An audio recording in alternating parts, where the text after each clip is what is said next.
লক্ষ্য যেখানে পাশাপাশি হাঁটা, দীর্ঘ জীবনের অনুভূতির সঙ্গী হওয়া, শুরুটা তাই তো হওয়া চাই অন্যরকম। বন্ধন, মন বিনিময়, অতঃপর পরিবারের সদস্য হওয়া। জীবনযাত্রার এই অধ্যায়ে বেশ ধকল যায় সদ্য বিবাহিতদের।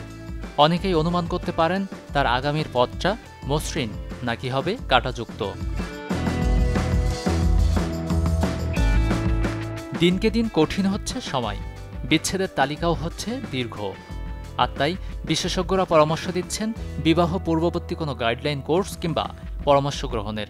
যখন আপনি বিয়ের আগেই প্রি ম্যারিটাল কাউন্সেলিংটা করে নিচ্ছেন, তখন আপনাদের গোলস অ্যান্ড অ্যাচিভমেন্ট বা গোলস সেটিংয়ের যে ইয়াটা থাকে যে আমার লাইফে এই গোল আছে, ওই গোল আছে, ওগুলো একজন আরেকজনের ব্যাপারে জেনে নিতে পারেন। আপনাদের কমিউনিকেশনের যে গ্যাপটা থাকবে ওইটাও ডিক্রিজ হয়ে আসবে। একজন আরেকজনের স্ট্রেংথ বা ল্যাকিংসগুলো আগে থেকেই জেনে রাখলে তখন দেখা যাবে যে ফ্যামিলি বন্ডিং বা একজন আরেকজনের মধ্যে যে বন্ডিংটা থাকে ওই বন্ডিংটা ভালো হয়ে আসবে। তুচ্ছ কারণে দাম্পত্য জীবনে অনেক সময় নেমে আসে অশান্তি।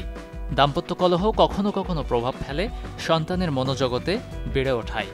তবে বিচ্ছেদ নামক কঠিন সিদ্ধান্ত নেয়ার আগে সামান্য কিছু চেষ্টাই হতে পারে ভুল বোঝাবুঝির অবসান, এমন মত সাইকোথেরাপিস্টের।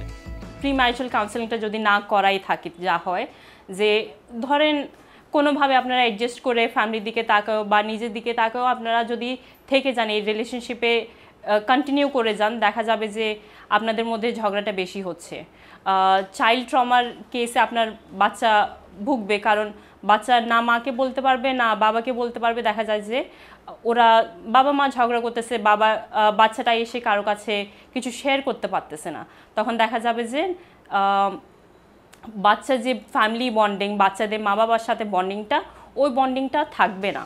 কর্মস্থল, ব্যক্তিজীবনের অস্থিরতা, পারিপার্শ্বিক সমস্যা যেন প্রভাব না পড়ে দাম্পত্যে। এজন্য নিয়ম করে বিশেষজ্ঞদের শরণাপন্ন হওয়ার পরামর্শ মনোবিজ্ঞানীদের। গাজী আনিস, চ্যানেল 24, ঢাকা।